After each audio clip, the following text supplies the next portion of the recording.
Welcome to the Dark Star Adventurecast, where the stars are cold, the void is endless, and dangers lurk in every shadow. Out here, trust is a gamble, and survival is never guaranteed. On tonight's Adventurecast, let's just say I have no interest in ending up in an Omnitech prison. I didn't think these corporate has-beens could stoop any lower. Yeah, but there, I'll find the people that killed my sister. Knowledge, information, technology. That's what I'm after. so sit back and enjoy. This is the Dark Star Adventurecast. Woo! Yeah!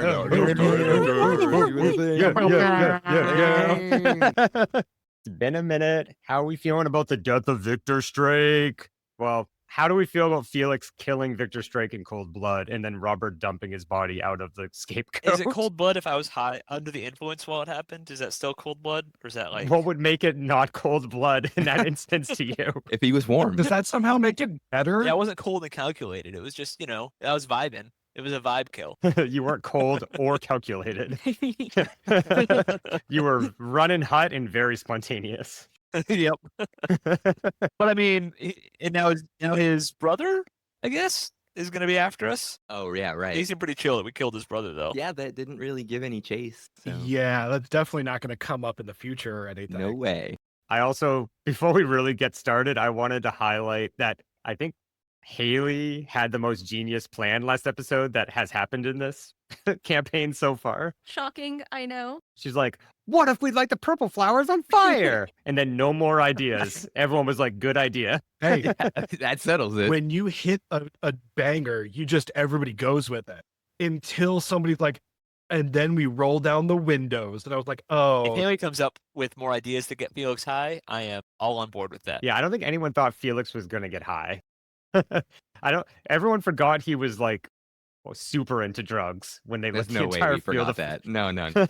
I forgot it, and then He he took a He big did not forget. and he It huffed was it, and I was like, nostalgia. oh no. I just can't wait to get off Wafisa. Like, I am tired of being on this smelly-ass planet. I am just shocked we made it out with the car. I was so sure that thing was going to be a smoldering pile of nuclear rubble that we had to basically detonate at some point. You were cheering on two different things, neither of which seemed to have happened. One, blowing up the car. No one knew why, but blowing up the car. And two, Froggy becoming the voice of a revolution that you were trying to start, but the way you tried to start it was getting Froggy to get back on the radio. It was you. As soon as you said the word plutonium, everyone was like, wait a minute. What else could we use this car for? It just reminds me of Robert rubbing his hair all over things and being like, plan accomplished. Master of disguise. So you guys do have plutonium on your ship right now because you successfully got the Aurora into the scapegoat, got the imposter off of the bridge, and then took off to go retrieve Dr. Voss. Because if I recall correctly, the last thing that she radioed to you was that she was in a bit of trouble and that she needed you to come save her. Yeah, something tells me the same guys that came to find us might have paid her a visit as well. So all we have to do is get back to her lab, right? And then we can finally ditch this place, hopefully with our lives and our fancy car. So that seems like a good a place as any to start. So why don't we get into it?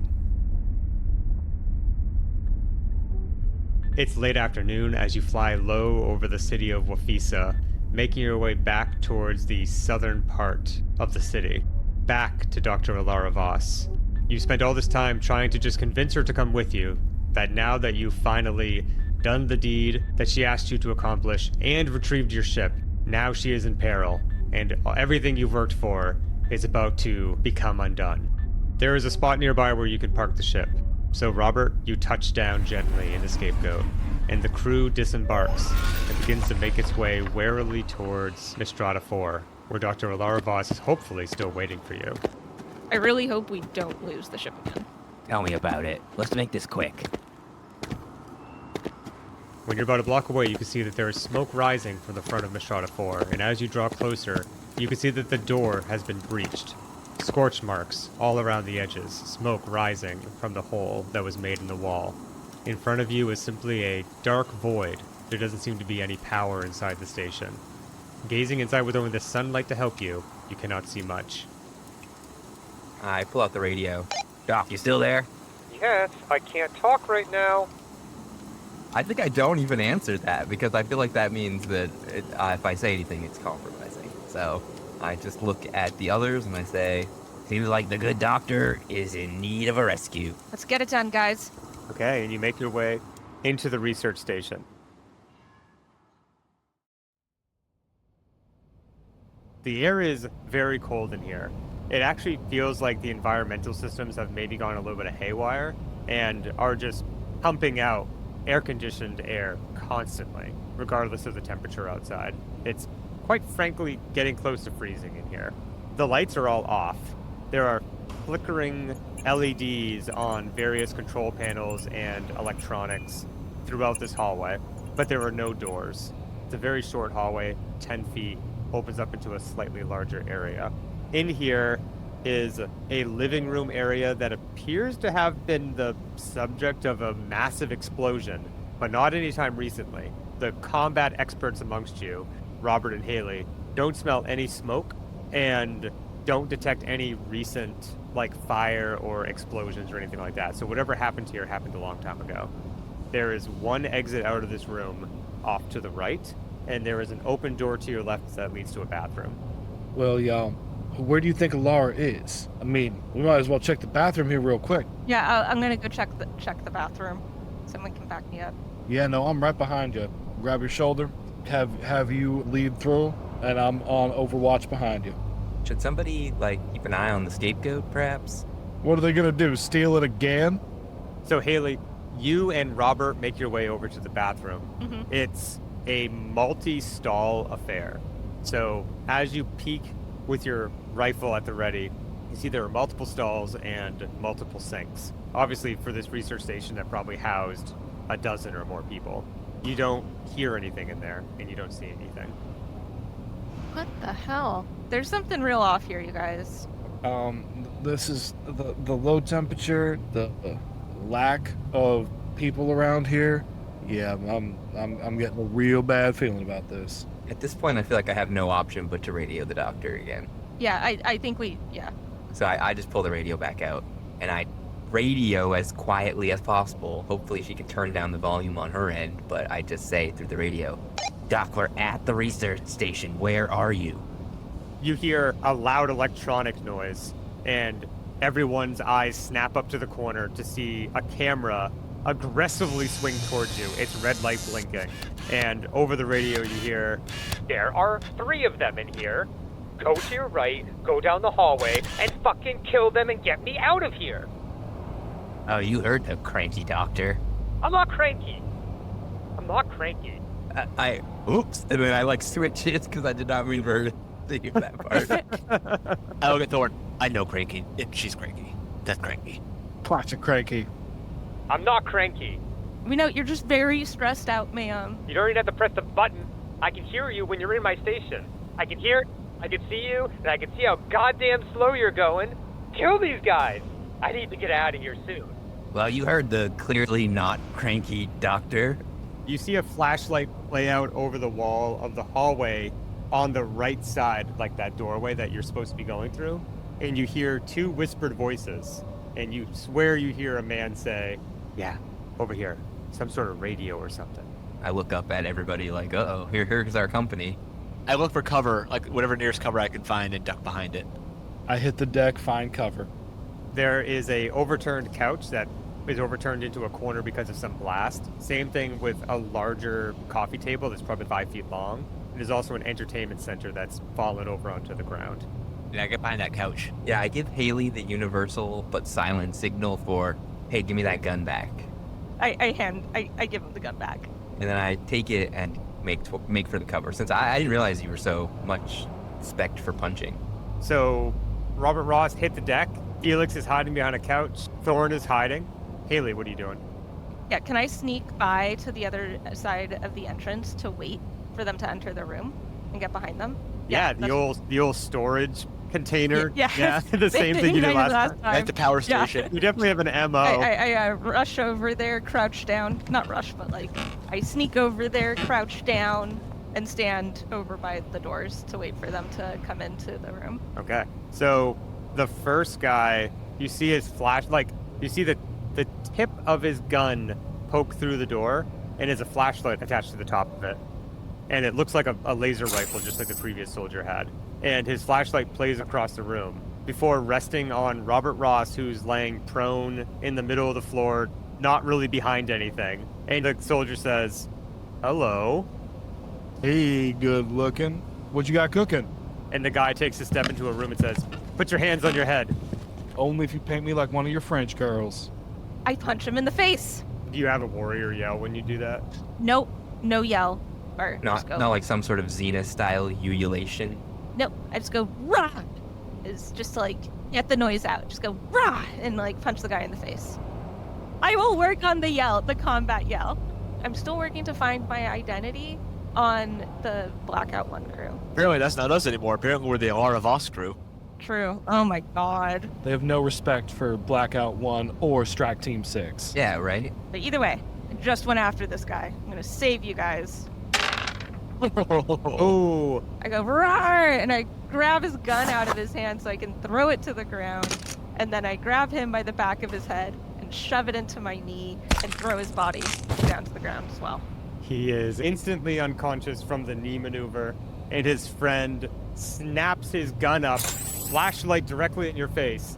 Now's a good time for Thorn to go, who is readied with his rifle. That is perfect, because yeah, I'm just chilling with this thing. Like, I'm like around the corner by the bathroom with this thing just trained on the doorway, waiting for somebody to foolishly bring their body far enough out that I can finish it off. And when I see this guy train his gun on Haley, I take that as my opportunity.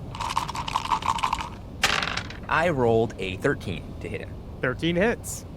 And it deals 9 points of damage. Oh my god. The bullet just pierces right through his neck. He was ready to pull the trigger, but he was a split second too late. He gargles on his own blood as he slumps against the wall in a parody of what happened to Froggy, and slumps down to the floor, dead. I nod at Haley. Thanks, Thorn. Well, we better hurry. These guys were armed, right? Yes, they both had laser rifles. I grab another one of the rifles and I just thrust it towards Felix, even though he's not much of a shooter. I just want to make sure everybody leaves this situation heavily armed. Thanks, boss. I join the group out from behind the couch, make our way down the hallway. So the hallway's not very long. There is a door to your left shortly after traversing down part of the hallway. This is the kitchen area. Further along, there is a closed door, big metal door, with a viewing window in it that has metal mesh built into the window so that it's shatterproof. Inside, through the window, you can see the third soldier hunched over a keyboard and typing into a terminal. In front of him is a wall of blinking lights and monitors. And you can see that he's lit from the left and right as well, as if the electronics are completely encasing the room and lighting him from all angles. I'm waiting for one of the heavies to take him out. Robert, do you want to take this one, or? Yeah, I think I might give her a whirl. So as you say that, over the radio, Alara says, "Don't shoot your guns in that room." And you hear the whir of a camera above your head once again. Why not? We're leaving anyway. Who cares about all that equipment? It's incredibly important equipment. I mean, it does look nice. Would like to play with it a little bit. Years of research I've spent here. Do not shoot your gun in that room. Fine. Not fine. I totally understand. I've been in this situation before. Okay. Unfortunately, poor Haley's gonna have to clothesline a motherfucker again. Yeah, let's describe the situation again just to make sure I position myself correctly. There is a metal door in front of you with a small viewing window that you can see through, and then inside there is a square room with the walls all 4 walls completely crowded by electronics and monitors. There's a man typing onto a keyboard at a terminal with his back to you on the far wall. This guy's gonna know as soon as we open the door. But we can't shoot anything. I might be able to help with that. Ooh, what do you got for me? All of a sudden you hear a heavy, deep bass coming from the room in front of you. Thorn, you instantly recognize the riff of Red Reverie coming through the speakers. Amazing. A classic. So the guy inside looks up in frustration, and you just hear him pointing his gun at all the monitors and just screaming and yelling his head off, clearly super pissed off at the music coming out of the speakers. I use this opportunity to run in. Yeah, you throw open the door. I'll shoot you to shit. What the fuck? He turns around just as you're upon him. Yep, I am leapfrogging over desks. I am jumping and I'm coming down on him with my fist. And it connects! A left hook for the ages. And he just very much spins a bit and plops down back into his chair. He's either unconscious or dead, probably dead, since you probably just snapped his neck or shattered his skull with that 7 damage of just mammoth iron fist crashing into him. Red Rivalry turns down, and Dr. Lara Voss says, Great, that's all of them. Thank you. Was that so hard? No, ma'am. It was... Alright, we're here to get you. It was harder than I would have liked, but let's get out of here. Yeah, let's get. Well, the getting's good. I guess I didn't really think about this part. Okay, don't freak out. Is Alara a robot? You're a program, aren't you? I'm not a robot or a program, I'm a person. When have you been a person? I was a person up until about 2 years ago. I'm still a person, Yep. but I currently live in a machine. From deep within the machinery before you, a blue steel orb crisscrossed with strange hieroglyphics begins to glow with a cold white light. A celestial harmony rings through the air as Red Revelry fades. The orb pulsates in time with Dr. Voss's voice, which comes from speakers all around you. It's sort of a long story. Well, hot damn, Doc, you're just full of surprises. I'm still a xenolinguist. Yeah, no, you're so much more than that. Look at this. Look at you. Oh, All right, beautiful. Felix, calm down. Beautiful. Keep it in your pants. I'm not comfortable with this. Just leave me here. Yeah, I think you're coming with it. Or we can burn it with fire. I think we burned enough today. How do we transport you, Doctor? The glass encasement that surrounds her snicks and slides into the machinery. Once you disconnect me, I won't be able to talk anymore. Do we have speakers in the scapegoat? Dr. Voss, when we get you back to the ship, how do I reconnect you? When you bring me to the ship, just put me near your communications station. All right, we can do that. Felix, is it going to be safe? She's going to hack into the ship. She's clearly a programmed cyborg Robert, I'm not a cyborg, I'm a human. we have so much to learn from her. We don't have time for this right now. It's time to go. We really don't. Let's go. Damn it, people. I'm going to tell you I told you so, but yeah, let's do it. Let's do it. So I reach in and I disconnect Dr. Voss from her system. Okay. Her light is still on, but she's no longer able to communicate. Not home. I think she's aware she just can't communicate. I was thinking the same thing. Yeah. I'm picking up what you're putting down. All right, so I will cradle her gently and gesture to the team that it's time to go. Okay. Everyone makes their way back to the scapegoat, which this time has not been stolen. Thank God. Board the scapegoat with Dr. Alara Voss in your arms, Felix, and what would you like to do?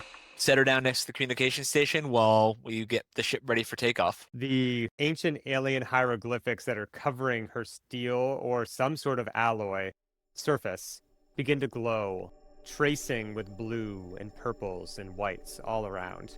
The communication station seems to respond in kind.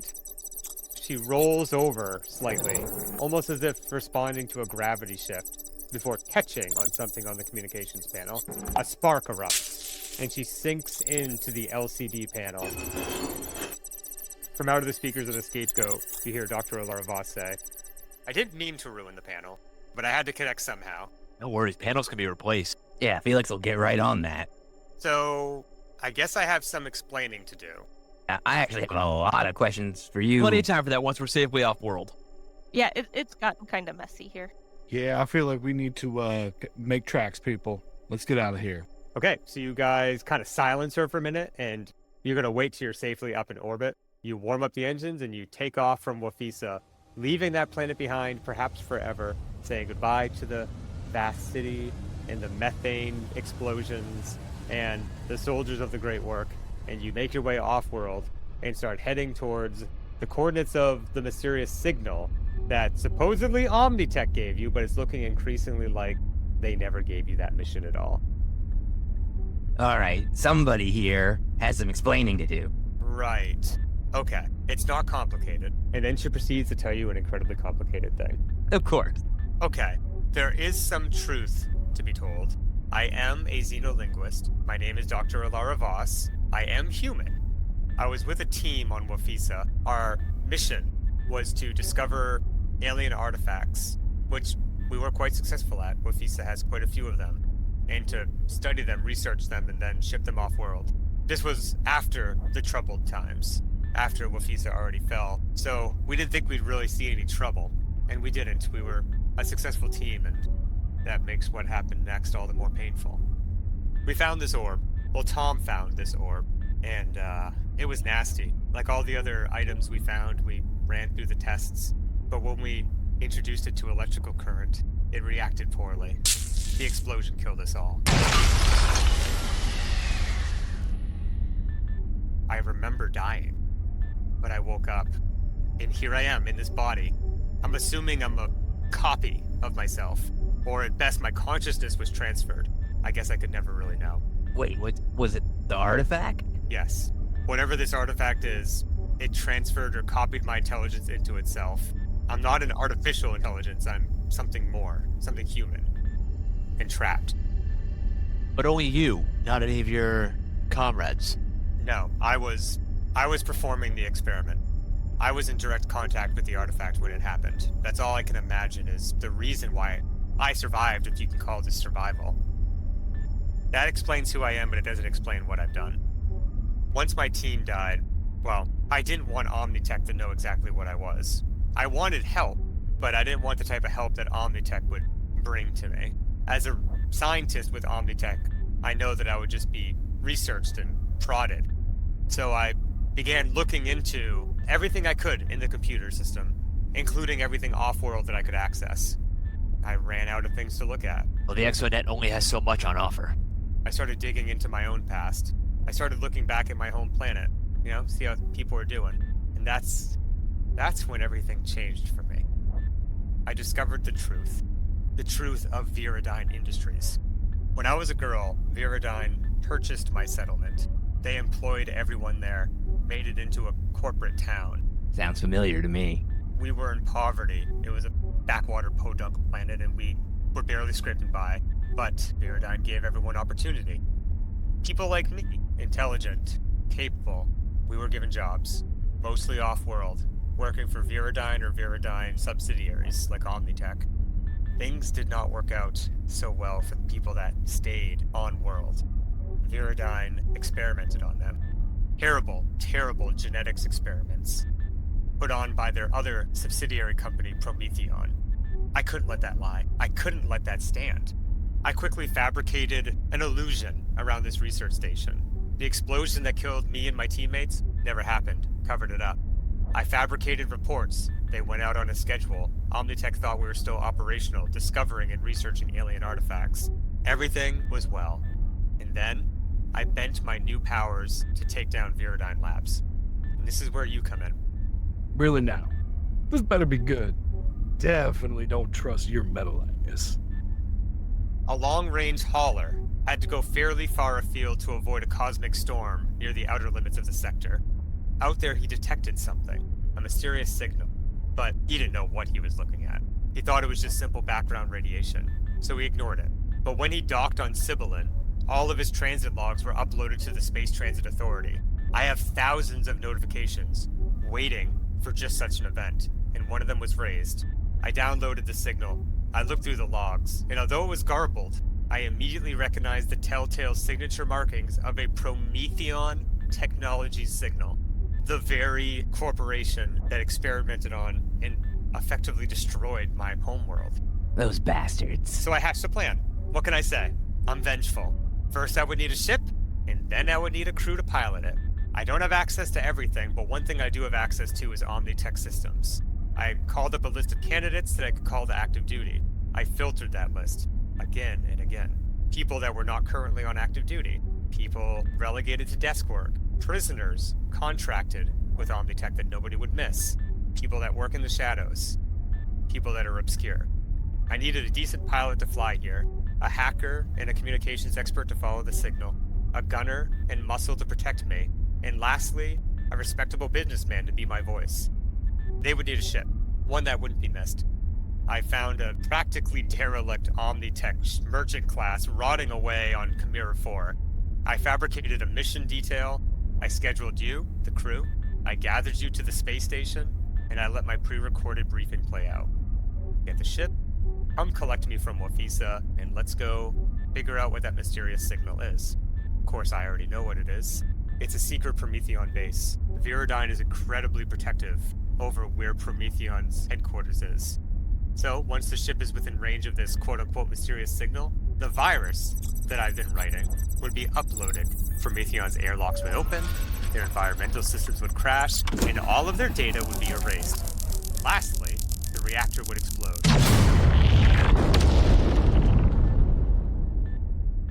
Truly turning to dust any hopes of recovering the valuable data stored on that godforsaken base. Haley rushes to the window and is just like, oh my god, please let nothing be exploding for real. And it's just Voss's sound effects. Voss pauses for a second, and everyone kind of looks at you, Haley. And then she continues. But things didn't exactly go to plan. Before you got here, my gas main was switched off, forcing me to go into reserve power. I couldn't access the exonet anymore. I had to pause development of my virus. So when you got here, I had to send you to turn the power back on. And while that happened, the Guardians of the Works stole your ship. And luckily, we got my baby back. I didn't want to have to tell you any of this. I was hoping to leave you out of it. But now Viridyne, Omnitech, and Prometheon, and hell, probably half of the other corporations Viridyne has under its umbrella are probably aware of you. And worst of all, Victor Strake, who everyone knows about, the top risk assessment officer at Viridyne, Everyone knows him. is assigned to this case. Everyone knows Victor. His record is spotless, and I guarantee he will not let us be the black spot on that record. I've collected some information. I can see through your ship's cameras the looks on some of your faces. Why should we help her? She tricked us. Why would we ever want to help her? Before you make a decision about whether to simply dump me out the airlock or actually take me to that Prometheon base, let me show you a couple things. Is that okay? Yeah, but to be honest, I'm totally on board with helping you. This is really cool tech, and I just want to get my hands on it longer. This is my body, though. Yeah, but you can't feel this, can you? I knock on it. No, I can't, but I don't like it still. Felix, don't put your hands on the doctor's body. All right, I'll ask first. I'm sorry. Felix Learns Boundaries, Episode 8 of the Adventure Cast. All right, what do you got for us? Haley and Robert. A video comes up on the communication screen. It's some sort of Black Ops mission, some infiltration. It's a body cam by a soldier on that mission. Aww. She narrates over it. This is Strike Force 6 on their final mission. Robert, you were there. Haley, your older sister, was in command.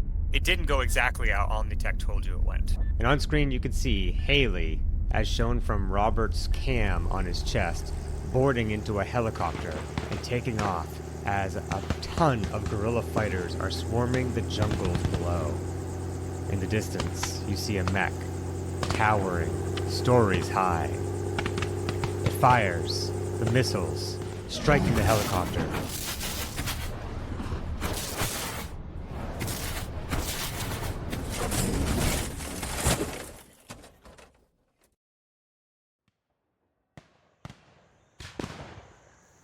A glitch in the video, and then Robert's crawling across the ground, and you see Haley under a bush, dead.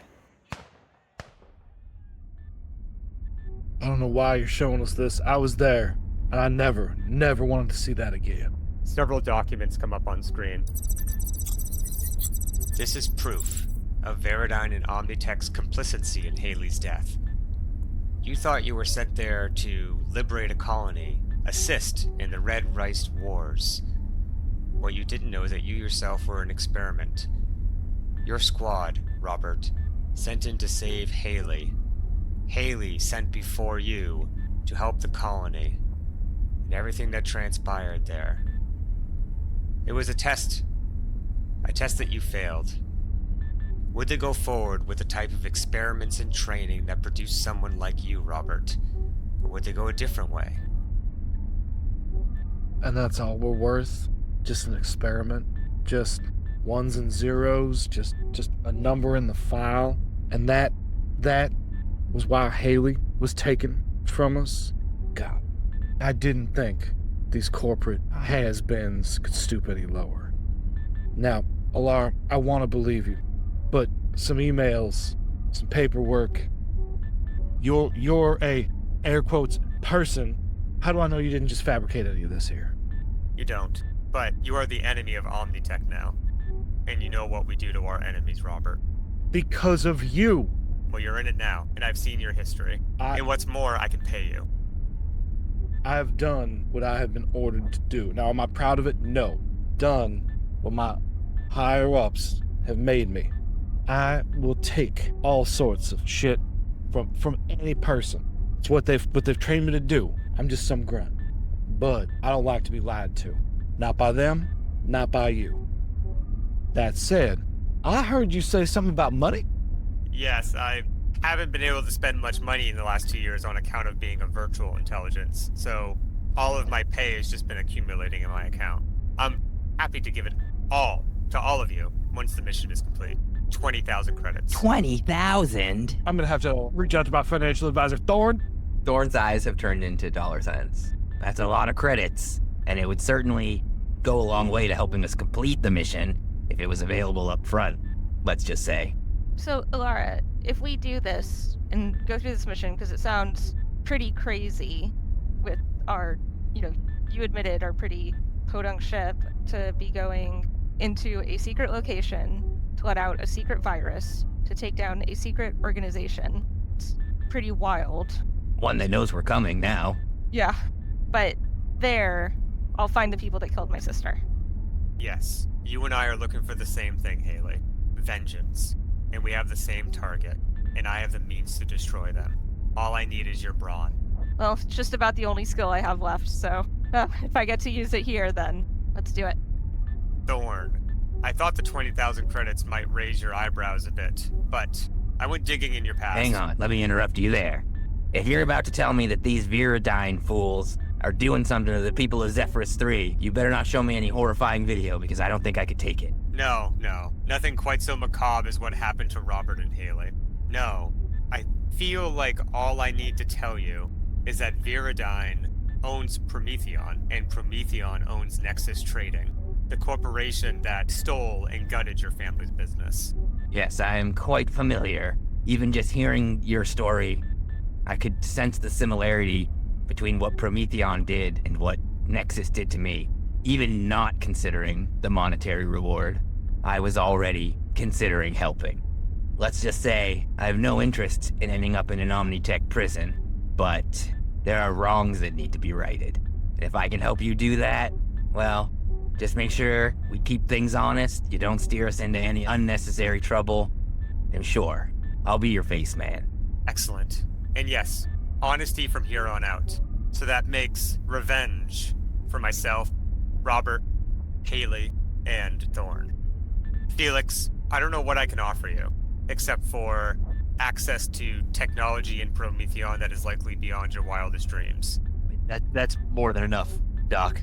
Knowledge, information, technology. That's what I'm after. Great. It'll take us 10 months to get there. Along the way, we'll be passing through the borders of several different corporations. We'll have to make our way through their space, safely, hopefully quietly, to eventually reach Prometheon. When we get there, we'll have to somehow get close enough to upload the virus. Once that's done, I don't care what you do with their station. I don't care what you do with me at that point. My mission will be done. In the meantime, I'll stay connected to your communication station. I can operate it for you. But the one thing I can't do is take actual action on your ship. I have access to all of your sensors, but I don't feel right trying to access navigational controls or anything like that. I wouldn't know what I'm doing. It's read-only access. So in the meantime, I'll use the sensors and help you out how I can. And when you're off ship, I'm hopefully going to be able to give you tech support, keep the comm on you, and I'll help that way. What about, they have our faces, our names, our ship's identification. How are we going to even get anywhere like this? They don't have as much as you think. They know they're looking for a merchant-class ship. But if you recall, right when you left Kamiri 4, I had set the Scapegoat, not named that at the time, to ask you to register it. Yeah? They're not aware of that registration. You should be able to move fairly quietly across the sector. Not bad. The only reason they were able to trace you is because of my hack job to actually schedule the damn thing. I was trying to prevent them from finding me when the gas main went off and I lost most of my electrical power. When I disconnected from the exonet, they were able to force their way through and trace the hack. And that's how they found us. Now that I'm on your ship, with your reactor, as long as it doesn't go down, I should hopefully be able to keep us invisible to them. Just don't do anything too loud. Well, all I want to do is keep this mission funded, and maybe line our pockets along the way. I could do it quietly. Robert, set the course. Everybody get to your stations. Let's keep following that signal. And with that, you set a course for what was once the mysterious signal and is now the secret Prometheon base. And that will be for another time. First big milestone complete. Hooray! Everyone is going to level up. Oh, yeah. And I want everyone to do their diary entries now. Well, I can't believe it. That doctor we were talking to is actually just a consciousness inside an alien artifact. Some people. Well, turns out that story is a pretty sad one, and it's pretty close to home. I only wonder what kind of horrible things could be happening back home on Zephyrus. Now that I know that Nexus is part of this Prometheon, it worries me. I hope that after all this I can get back home, and maybe Ma and the others are still there, working hard. Here's hoping. I cannot believe my luck. I mean, there is a literal alien artifact with a consciousness inside of it on my ship. Holy shit. And we get to spend 10 months with this, and I get to figure it out and learn about it. And oh man, there's a promise of more technology and more information. This mission has become a whole lot more interesting. I mean, right now, I'm just glad to be back on the Scapegoat. We had honestly, the team came together really well today, and I'm looking forward to tomorrow. Healy here. So I knew that working and, ever since I left my home planet, really, that working for a corp was going to bring a lot of conflicting feelings with it. Because sometimes you get missions that you just don't, you're always going to get missions you just don't necessarily agree, but you just got to do because it's your job. But knowing that this is what happened to my sister, that's like seeing that video and seeing, what she went through, what Robert went through, I got to do everything I can to make that right again somehow, not just for, me or not even just the people who knew my sister, but how many other lives these people have messed up. Like, we might not necessarily be able to get rid of evil, I guess, or whatever you want to call it, but like, hey, at least we can start with something pretty bad. So yeah, I'm gonna go see if we got any more of those purple flowers for a bit though, because it's gonna be a solid 10 months. Well, Robert Ross thinks that it was a crazy time. Just when everything's going right, we run into some random Alora Voss AI in an alien doodad, whatchamacallit, and she lied to me. She broke the circle of trust. I don't know if I'm ever gonna be really, truly able to trust her again. I will take her money, but I ain't gonna trust her. Sold out by Omnitech. I always knew there was something wrong with that mission, and having to watch Haley, with one Y of course, die again in front of me. Oh, I know I shouldn't blame her, but right now, Laura Voss is just the easiest person to lay this pain on. Everyone having recorded their logs, you tuck yourselves in at night, each with your own individual bunks. A singular hallway runs like a spine down the middle of the Scapegoat, with all of your bunks off of this hallway. You hear the hiss of a pneumatic door, probably just one of your fellow shipmates coming out to use the restroom. But then you hear a voice you completely forgot about. Hello? Oh my god, I forgot about Froggy. Am I in space? You've had a long day, so you simply roll over and go back to sleep. Come on, guys. This isn't funny. It's cold in space. Every day, a Dark Star Adventure Cast employee is forced to clean out the Scapegoat septic tank, the worst job imaginable. PU, this stinks. But thanks to generous patrons like Brad and Holly, our septic has never looked cleaner. For just pennies a day, you can help keep the ship as clean as a drift rat's beehole and relieve the suffering of a hapless crewmate who's just trying to record a podcast but is being forced to clean the septic for totally plot-related reasons. So don't be a dirty drift rat. be like Brad and Holly. Keep the scapegoat clean at patreon.com/darkstaradventurecast. Wow, much better. Thanks, kind stranger.